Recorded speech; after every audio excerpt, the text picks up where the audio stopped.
Atalia Praratya, istri Ridwan Kamil, berhasil mencuri perhatian dengan meraih suara paling banyak pada pemilihan legislatif 2024 di daerah pemilihan Jawa Barat 1. Atalia berhasil mengumpulkan 80.439 suara, mengungguli pesaingnya yang diusung oleh Partai Golkar.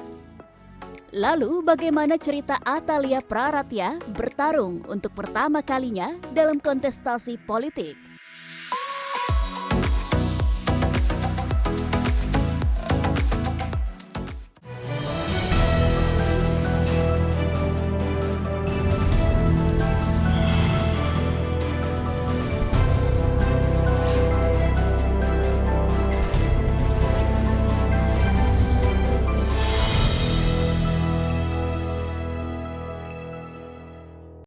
Kembali lagi bersama saya Nova Nayantaka. Kali ini saya akan mengajak Anda untuk berdiskusi lebih dekat dan juga ngabuburit bareng dengan Ibu Cinta alias Ibu Atalia Praratya alias Teh Atalia. Kumaha damang Teh? Alhamdulillah Teh Naya.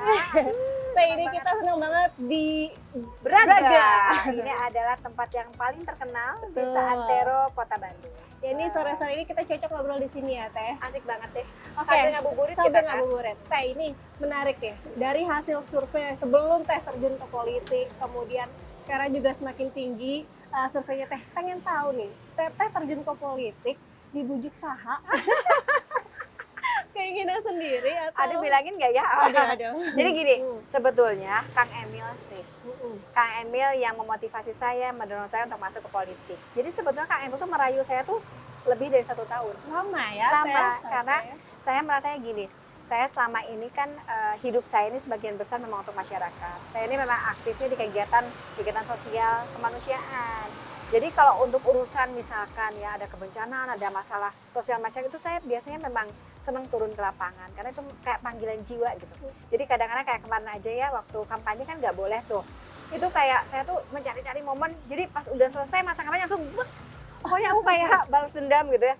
Keliling-keliling ke wilayah dan tidak hanya di Kota Bandung sebenarnya karena saya dulu jejaringnya di 27 kota kabupaten. Jadi itu kayak panggilan jiwa gitu, kayak ada sesuatu yang hilang kalau saya nggak ketemu masyarakat, kalau nggak saya melakukan sesuatu gitu untuk masyarakat. Jadi sebenarnya Kang Emil tahu banget gitu. Cuman waktu itu Kang Emil bilang, Teh, maksudnya saya tuh Kang Emil ya, saya tuh menilai, aku menilai Teh tuh punya kapasitas karena saya mungkin sudah menjadi ketua organisasi di berbagai organisasi banyak gitu ya.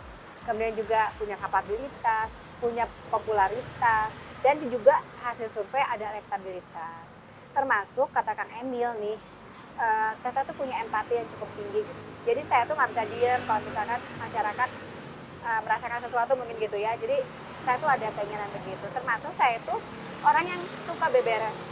Jadi saya bisa kalau masuk ke sebuah organisasi beresin dulu gitu ya misalkan ya.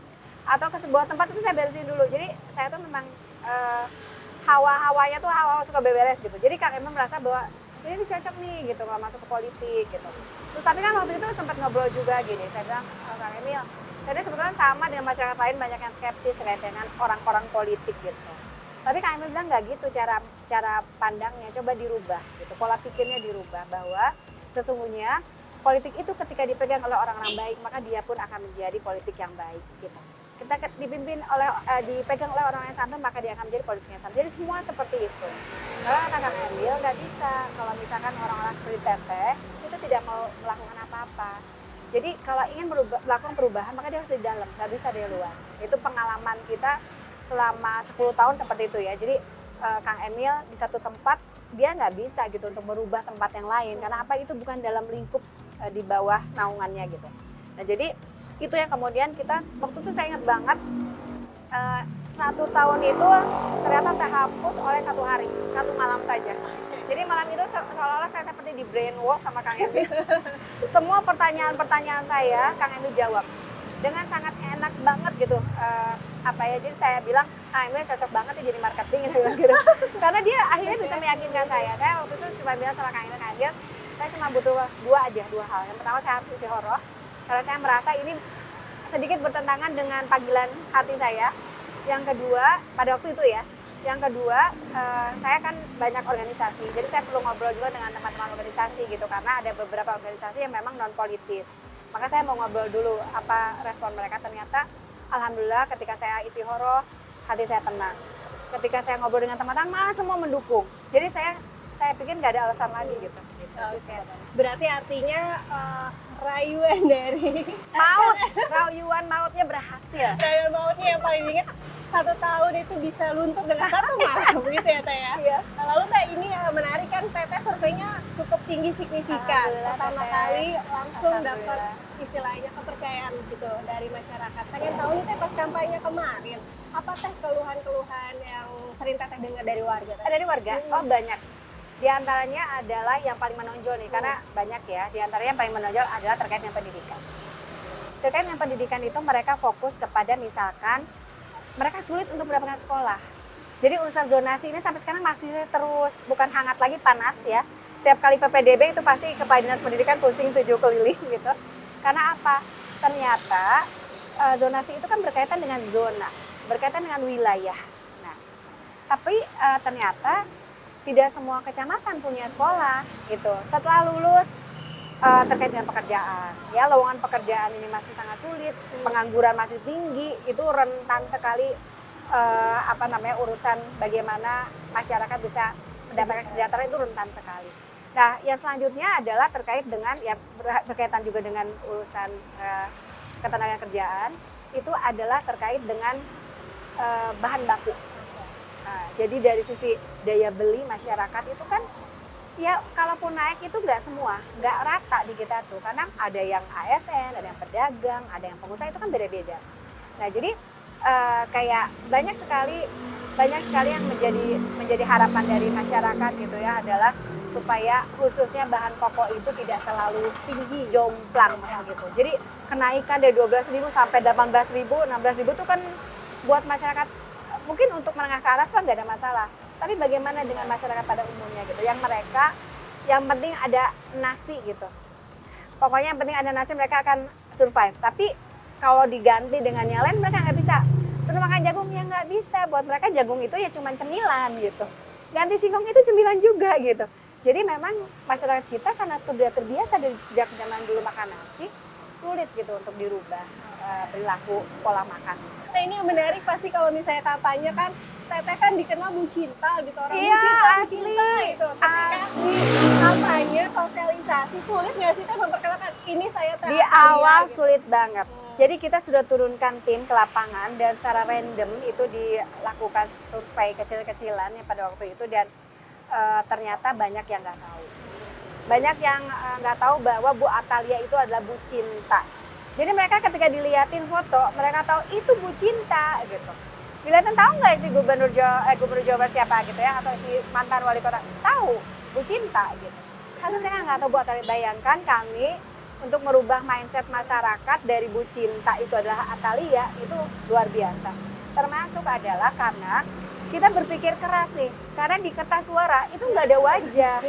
Minimal kalau mereka pernah lihat wajah, misalkan ya, oh ini kayak Bu Cinta ini, tapi kok namanya Atalia, tapi kan mereka tahu. Tapi karena kita tuh anggota DPR, DPRD ya pokoknya turunannya itu kan cuma nama aja. Kebayang kalau nama aja, itu bakal kayak yang orang bingung banget kan gitu. Nah jadi PR kita memang ke tengah masyarakat, belusukan, diangkat di media sosial dan di mana-mana itu supaya masyarakat lebih mengenal saya juga sebagai Atalia. Ketika nanti melenggang ke Senayan, insya Allah ya Teh ya. Amin, amin. Apa nih Teh prioritasnya Teteh, atau sudah ada kalau komisi kan tentunya partai menentukan. Kalau Teteh sendiri kan Teteh punya background sebagai penggiat sosial. Oh, iya, apa iya. nih Teh? Jadi saya ini gini, kalau ditanya, Teh Atalia passionnya di mana nih? Saya tuh sebetulnya passion saya itu di dunia pendidikan, karena saya juga saat ini masih mengajar. Saya menjadi dosen masih sampai saat ini. Kemudian saya juga penggerak, dan dulu saya itu Bunda Literasi dan sebagainya. Bunda PAUD itu memang fokusnya di pendidikan dan literasi gitu. Kemudian juga saya memang sekarang membangun organisasi-organisasi yang memang berkaitan dengan gerakan yang ada dalam hati saya gitu, yaitu sosial kebencanaan. Jadi itu memang ada, saya punya organisasi namanya Jabar Bergerak ini bersama dengan teman-teman mendirikan organisasi ini karena kita tuh gelisah gitu loh. Ada berbagai organisasi yang memang dia itu sangat melekat kepada pemerintah. Sehingga pada saat pemerintah berubah haluan, berubah misalkan program dan sebagainya, itu dia bakal turun, bakal hilang. Kami menjadikan organisasi ini adalah organisasi mandiri. Dia tumbuh dari warga, jadi everybody welcome, ini non politis, lintas agama juga, lintas budaya juga, dia semua adalah orang-orang yang merasa sudah cukup dan mereka ingin membaktikan diri untuk masyarakat lainnya, dan itu alhamdulillah sudah ada di 27 kota kabupaten. Jadi saya tuh kayak ini, dan saya gini, saya ajaibnya, saya menemukan, alhamdulillah ini bersyukur sama Allah ya, saya menemukan orang-orang yang tepat. Jadi mereka ini kayak sakau, mohon maaf ya. Jadi kalau misalkan kita nggak melakukan apa-apa pada hari itu kayak kita tuh gelisah gitu. Kita kemana yuk gitu, kita bantu apa nih gitu, kita turun di mana yuk, kita bersuka di mana, kita berbagi di mana, itu kayak semua tuh seperti itu. Dan itu alhamdulillah sudah merata, melebar ke 27 kota kabupaten, dan alhamdulillah saya senang gitu ya, semakin banyak orang yang tergerak hatinya untuk melakukan perbuatan baik gitu ya, tanpa mereka menunggu apa yang akan mereka dapatkan sebagai efek baliknya gitu, seperti itu. Artinya nanti komisi yang salah satunya ada kaitannya sama pendidikan ya Teh? Betul, pendidikan atau sosial kebencanaan, atau kaitannya dengan perlindungan perempuan dan ya pemberdayaan perempuan dan perlindungan anak. Karena itu yang biasa saya lakukan. Iya. Menarik, Teteh juga penggiat sosial, berarti boleh keliling ya Teh, ngeliat Jabar bergerak ya?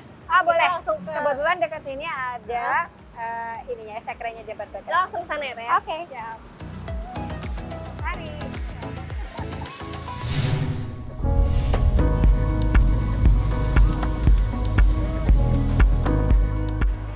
Saat sahur dan juga buka nih, pasti ada menu favorit anak-anak nih dulu atau Ramadan, pada saat Ramadan apa tiap keluarga? Dari dulu sampai sekarang, menu favorit gorengan.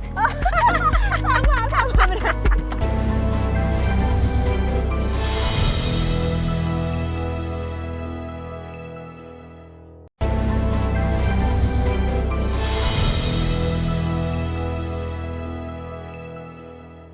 Mari. Semangat udah di luar.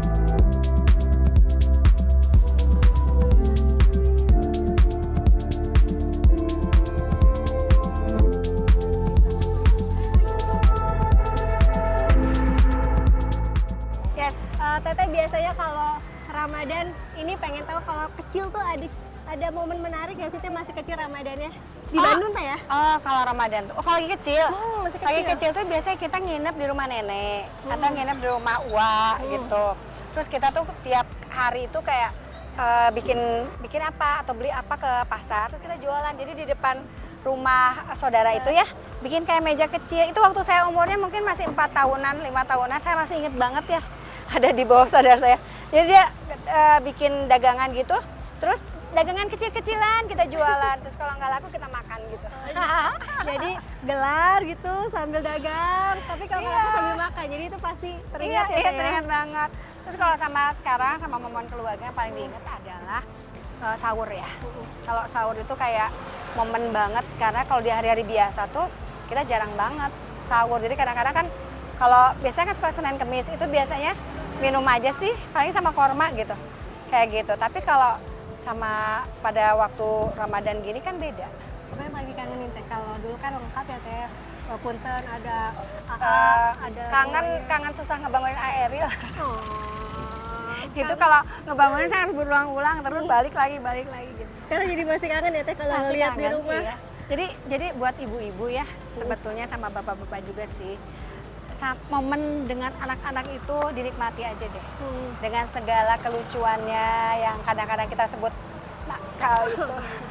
Jadi yang paling dikangenin setelah kumpul sama keluarganya Teh ya. Kalau menu nih Teh, kalau pada saat sahur dan juga buka nih, pasti ada menu favorit anak-anak nih dulu atau Ramadan, pada saat Ramadan apa tiap keluarga? Dari dulu sampai sekarang, menu favorit gorengan.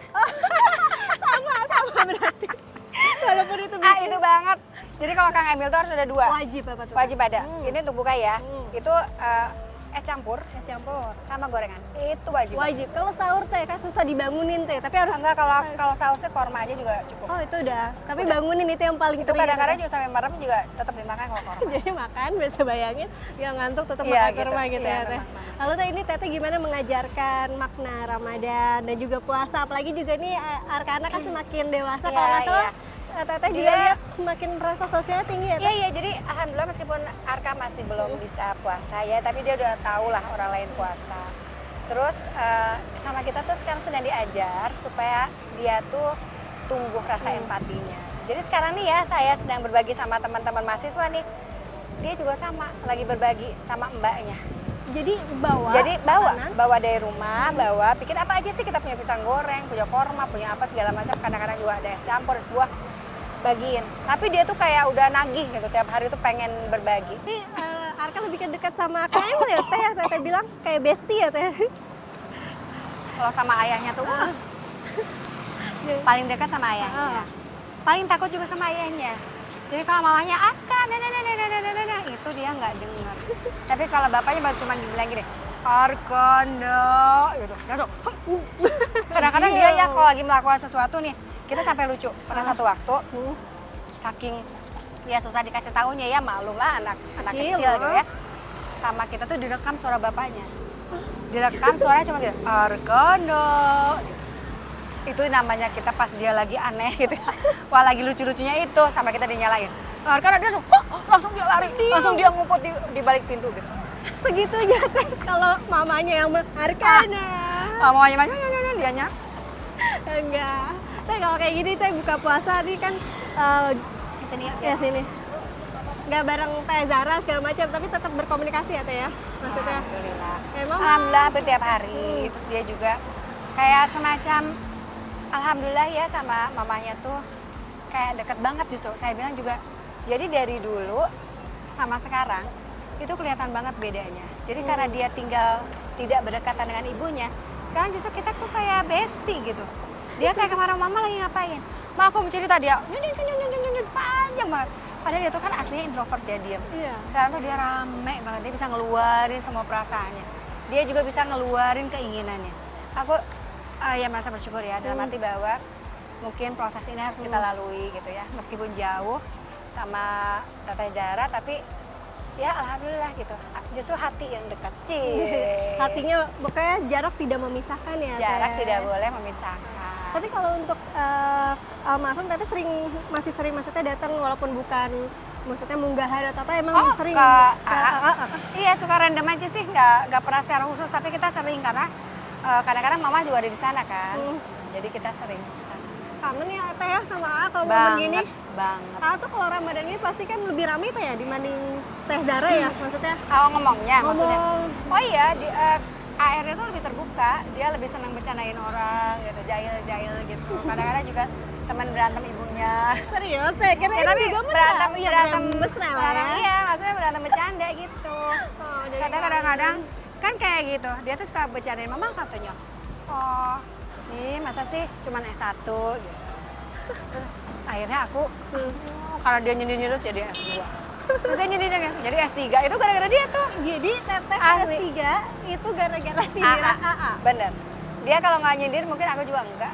Nah di sini kita akan melihat ya, ini kan karena daerah Jalan Soekarno, ini banyak sekali ya jurik-jurik bertebaran. Masih ada nih Teh kayaknya tajil. Masih Kita ada. kasih jurik apakah dia puasa atau tidak, katanya dikunci. Puasa. Kawanannya kamu sedang dilatih. Melihat kamu takut. Kasih nggak ya? Takut, aku mah takut. Ya? Jam dia udah dandan. Aduh.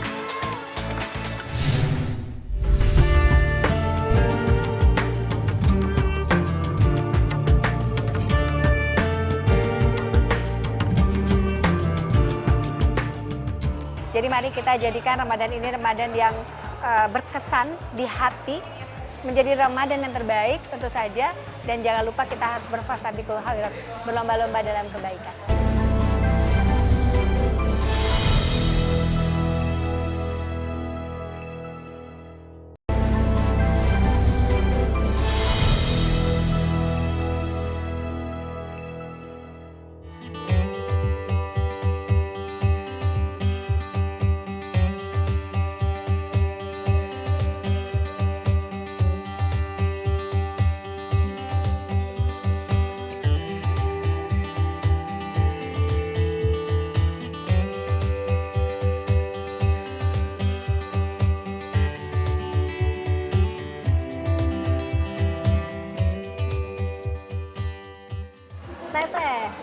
Teh Atalia alias Bu Cinta.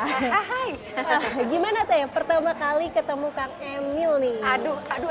Ini kebetulan kita nih lagi duduk di sebuah kafe, ini di Jalan Braga. Jadi yang kita ujung sebelah sini, ujung sebelah sana tuh ada yang namanya dulu tuh namanya Landmark. Kalau dulu tuh karena jarang banget tempat pameran, ini termasuk yang terkenal lah pada waktu itu. Jadi dulu tuh ketemunya di situ.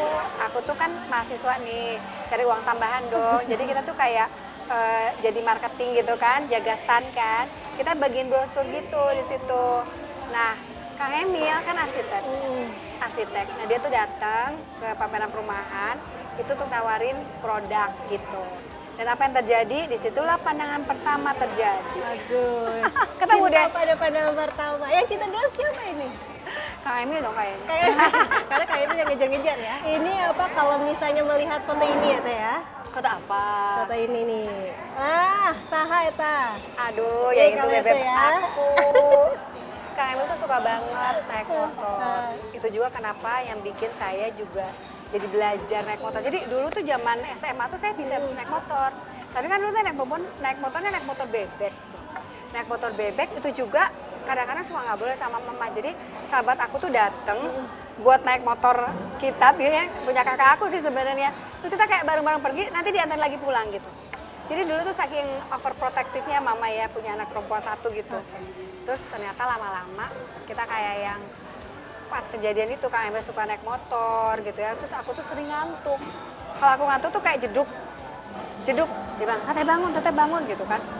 Terus makan katanya. Aku makan cemilan. Kayak gitu. Terus apa terakhirnya? Akhirnya aku disuruh udah belajar aja gitu. Ini momen kan kita mau Idul Fitri ya Teh ya. Iya. Biasanya apa kegiatan yang dilakukan Pas Idul Fitri. pas Idul Fitri? Pas Idul Fitri itu biasanya sebetulnya gini, saya ini yang paling rutin adalah pasti sholat sama-sama. Itu kalau dulu zaman Kang Emil menjadi kepala daerah, itu biasa sama warga tuh. Kadang-kadang kita di alun-alun mana itu seperti itu. Nah tapi nampaknya tahun ini kan akan berbeda. Nah kita biasanya sholat di sama dengan orang tua lah, dengan mama saya atau gantian nanti dengan mamahnya Kang Emil. Itu biasanya kita ke kompleksnya mamahnya Kang Emil gitu. Jadi kita tuh kayak sekomplek itu kan kenal semua ya. Jadi kita kayak salamnya panjang banget ya gitu. Karena sekomplek itu kenal semua. Terus jadi tapi itu momen yang ditunggu sebetulnya. Nah itu biasanya pagi-pagi itu. Setelah itu kita makan di rumah mertua dulu. Setelah makan di rumah mertua, terus nanti baru kita keliling sesepuh dulu. Termasuk biasanya kita ada sesepuh Jawa Barat juga kita datengin gitu ya. Setelah itu udah deh kita biasanya langsung istirahat atau biasanya juga ke aerial ya. Kalau tahun lalu tuh kita ke aerial gitu. Berarti emang Iya. kalau yang paling favorit harus ada pas lebaran, kesukaan keluarga. Apa tuh makanan? Iya. Sudah jelas kalau ini sih sebetulnya kalau makanan yang harus ada itu ketupat. Pasti Itu kalau kata mama saya itu syarat gitu ya. Nggak ada ketupat kayak nggak lebaran nih. Gitu. Tapi yang selanjutnya wajib adalah BASO. Bakso. Ternyata bakso tambah sambal ya saya udah bayangin. Aduh jadi pengen langsung makan ini aduh. Jadi itu kayak penetralisir santan. semua yang kan itu bersantan-santan gitu ya. Dan biasanya hampir setiap rumah kan itu sama. Tapi bakso itu saya nggak ngerti kenapa ya, nggak ada bosan kan kita ya? Nggak pernah Teh, itu kayak kita harus hunting bakso deh Teh kemana-mana, apalagi di Bandung ya Teh. Apalagi di Bandung di sini surganya. Pesan Teh buat masyarakat ini di Hari Raya Idul Fitri di Ramadan yang momen yang paling indah dan ditunggu oleh kita semua apa Teh? Dari Teteh. Ya sih untuk seluruh masyarakat dimanapun berada. Itu Teh boleh. Karena ya tidak hanya masyarakat Indonesia tapi seluruh dunia karena semua juga merayakan. Saya sangat bersyukur sekali kita oleh Allah diberikan kesempatan untuk kita berada di Ramadan ini. Terima kasih Teteh. Ya. Kasih ya. Ini karena sebentar lagi kita akan berbuka. Jadi udah ada hilalnya ini ya. Sudah ada hilal. Ini memang panas ya. Iya, betul. Kita harus giniin dulu ya, bukan karena berbuka sekarang. Itu supaya Karena supaya dia tuh. kasih. Supaya dia dingin. Silakan. Terima kasih ya Teteh. Wah, Nah, segar sekali. Ini favorit saya sama Kang Emil. Iya. Nah jadi untuk belum semua rata ya? ulangi lagi. Untuk seluruh warga masyarakat dimanapun berada yang saat ini sedang melaksanakan ibadah di bulan Ramadan, tidak saja di Indonesia tapi juga di seluruh dunia. Saya kira kita tentu harus bersyukur karena hanya orang-orang terpilih yang bisa menikmati Ramadan ini. Jadi mari kita jadikan Ramadan ini Ramadan yang berkesan di hati, menjadi Ramadan yang terbaik tentu saja, dan jangan lupa kita harus berfasabiqul khairat, berlomba-lomba dalam kebaikan. Itu. Dan selamat Idul Fitri nanti ya. Dan juga jangan lupa selamat Hari Raya Idul Fitri nanti bersama dengan anggota keluarga semuanya kita merayakan kebersamaan dan juga keindahan di bulan Syawal. Sukses untuk semuanya dan mudah-mudahan perjalanan 1 bulan ini menjadi kebaikan bagi 11 bulan berikutnya. Amin ya robbal alamin. Teh, ini ungkapan hati dong Teh melihat foto yang ini Teh. Ini foto ini saya ingat banget, ini adalah Idul Adha ya. Kita liatin ke Idul kamera. Adha ketika Ariel masih bersama kami. Rasanya tahun ini sudah tidak akan seperti ini lagi, dan itu pasti sangat berat buat saya ya. Karena AA sudah tiada, Zara juga jauh di sana. Jadi mungkin hanya kami bertiga gitu. Tapi apapun itu, tetap kita harus mensyukuri apa yang sudah Allah berikan. Dimanapun ditempatkan, mudah-mudahan menjadi tempat terbaik dan membawa kemuliaan baik bagi Ariel maupun nanti insya Allah kita juga akan bertemu di surga yang sama. Satu kata Teh buat mereka Buat semua AA? yang ada di sini. Pokoknya rindu sama semua. Cinta ya Teh. Rindu dan Cinta. sayang dan cinta selalu. Jadi sedih, nggak boleh sedih. Sedih bahagia ya Teh ya, karena AA juga udah dapat tempat terindah. Nah Teh, ini kita sudah mulai buka, hatur nuhun Teh. Terima Luar kasih biasa banyak. sekali ini apa ya, mendapatkan pengalaman yang luar biasa. Tadi kita berbagi itu ternyata bukan kebutuhan, tapi ada rasa sesuatu yang menjadi energi positif Energi kita, Teh, tersendiri ya. ya. Dan terima kasih banyak. Assalamualaikum warahmatullahi wabarakatuh, dan tetap menjadi teteh cinta untuk kita semua. Terima kasih. Kita sambil buka bentar lagi.